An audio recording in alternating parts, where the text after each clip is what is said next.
Hey everyone, and welcome back to my channel. If you're new here, my name is Sam, and today I'm going to be sharing some of my 5-star book predictions. So the idea behind this video is pretty simple. There are so many books that are on my TBR and that I really want to read, and for some of those books my expectations are slightly higher than for others. I don't know if this is weird or unusual, but sometimes if I've hyped a book up in my head, then I get a little bit scared to read it, and there's been a few occasions this year where I've been convinced that I'm going to absolutely love a book, but then when I've actually got around to reading it, it's been kind of average. All of the books that I've included on this list are ones that I am pretty confident that I'm going to love, and I thought it might be quite interesting to make this video and then watch it back in 6 months or a year and see whether my predictions were right. There's a few different genres that I'm going to go through. Most of them I think are fantasy, and then I've got a few contemporary fiction and a couple of thrillers. Obviously I haven't read any of these books, so if I describe any of them wrong then I'm really sorry. If you enjoy this video then please don't forget to give it a thumbs up and leave me a comment down below if you've read any of the books on my list. Let me know what you thought of them and if you think that there's any books that I should prioritise. So the first book that I want to mention is Ninth House by Leigh Bardugo, and from what I understand this is about a character called Alex Stern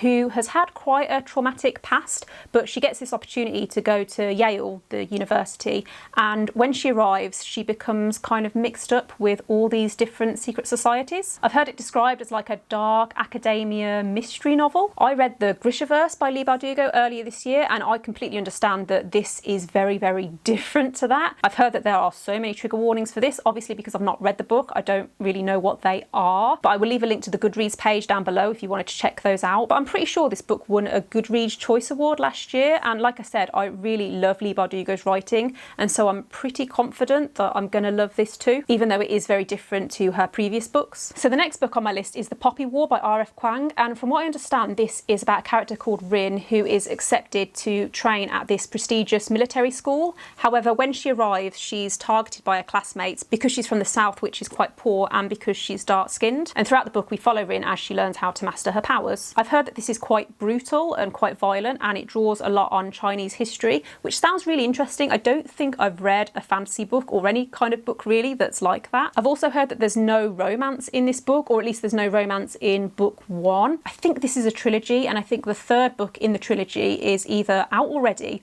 or it's coming out very, very soon. I feel like this is going to be really unique, and to be honest the main reason why I think this is going to be a 5-star read is because I've seen so many people talking about this book and so many people giving it 5-star reviews, and the people that I've seen giving it 5-star reviews are people whose opinions that I trust and who have similar taste to me, and so I'm pretty sure that I'm going to love it too. The next book on my list is House of Earth and Blood by Sarah J Maas, and this is a romantic adult fantasy about a character called Bryce who is half fae, and she teams up with a fallen angel and they investigate the murder of her friend who was killed by a demon, and it all takes place in this Crescent City. The main reason why I think I'm going to love this book is because I read the A Court of Thorns and Roses series by Sarah J Maas earlier this year. I think I read it in August, and again I absolutely loved it. Or I loved the second book in the series. The first book was okay and the third book was good, but the second book just completely, like, I can't even explain, like I absolutely loved that book. And I know that some people don't like Sarah J Maas's writing, and I can completely understand that,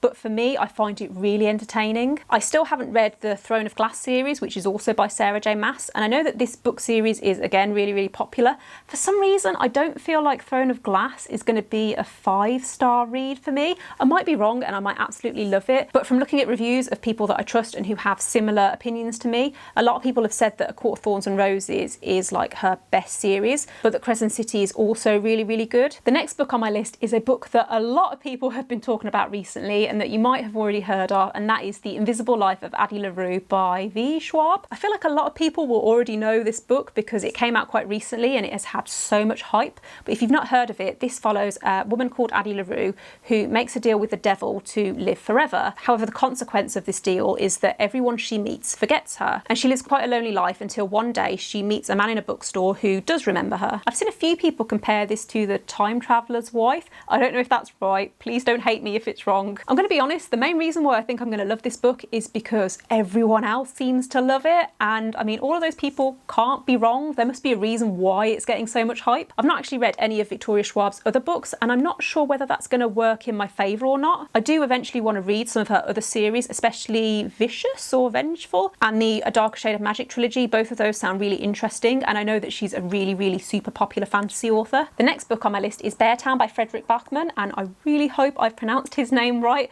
but this is a Swedish author who has written quite a few books that have been translated into English, and so many people seem to love his books, and so I'm pretty sure that I am going to love them too when I eventually get around to reading them. So Beartown is set in this small rural community where a lot of the hopes and dreams of the people in that town have been placed on the local junior hockey team. However, when a young girl accuses the star player of this hockey team of sexual assault, the town is split and divided on who to believe. This book has so many high ratings on Goodreads, and there's got to be a reason for that. I've heard so many people say that it's a very emotional read and that it takes you on this emotional roller coaster, but I don't think I've seen any negative reviews. I'm pretty sure that everyone I've heard that has read this book have said that it's one of their favourites and they've given it 5 stars. It also sounds like the kind of book that will make me cry, and if a book can create that emotional reaction, then straight away it's going to be getting 5 stars. The next book on my list is With the Fire and High by Elizabeth Acevedo, and Elizabeth Acevedo is a really interesting author for me because I read Clap When You Land early this year and absolutely loved her writing style. Clap When You Land is actually written in verse, so it's like poetry, and I'd never actually read a book like that, but it was so interesting. However, With the Fire and High is written in prose, and it's about a young girl. I think she's a teenage mom,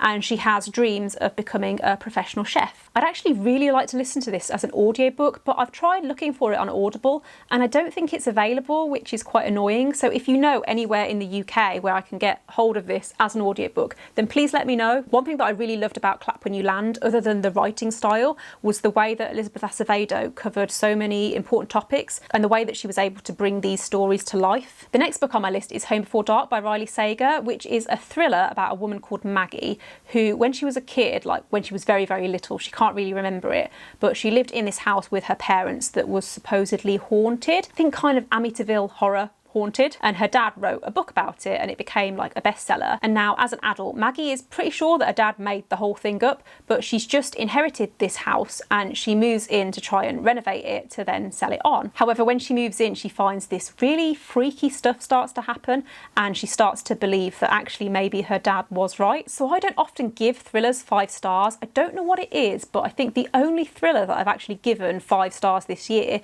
is The Turn of the Key by Ruth Ware, and this gives me similar feelings because it's that kind of haunted house setting where you're not really sure what's going on. I haven't actually read any of Riley Sager's other books, but I know that a lot of people do recommend them, and I am always on the lookout for thriller authors that have the potential to become new favourites. The next book on my list is 50/50 by Steve Kavanagh, which is a crime/legal thriller. It's actually the 5th book in the Eddie Flynn series. However, the way that this series is written, you don't have to have read any of the previous books to be able to read the books as standalone novels. I've actually only read one book in this series, and that was 13. I read it last year and it was amazing. Like, it's the kind of book where I started reading it and I couldn't put it down, and I stayed up until about 3 or 4 in the morning to try and finish it. But 50/50 follows a completely new story about 2 sisters who are on trial for the murder of their father. But each of the sisters insists that they're innocent and they've accused the other one of being responsible.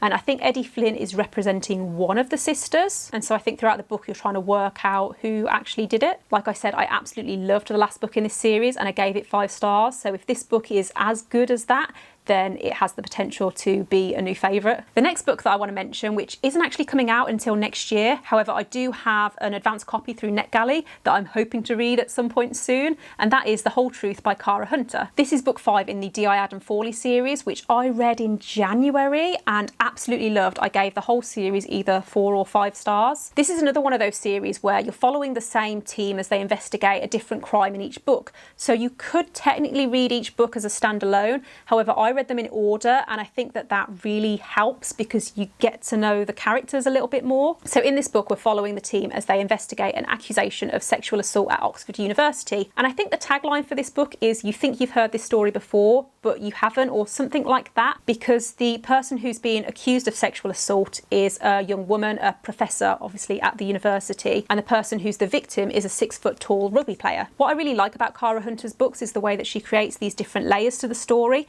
and how there are so many different twists and turns throughout. For every single book, there was absolutely no way that I could have guessed the ending. And so if you like books like that, then I would definitely recommend checking out this series if you haven't already. Okay, so that brings me to the end of the video. Like I said, it will be really interesting to watch this back in like 6 months or whenever it is that I've read all of these books, just to see whether I was right. But if you did enjoy this video, then don't forget to give it a thumbs up and click subscribe if you haven't already, and I will see you in the next one. Bye!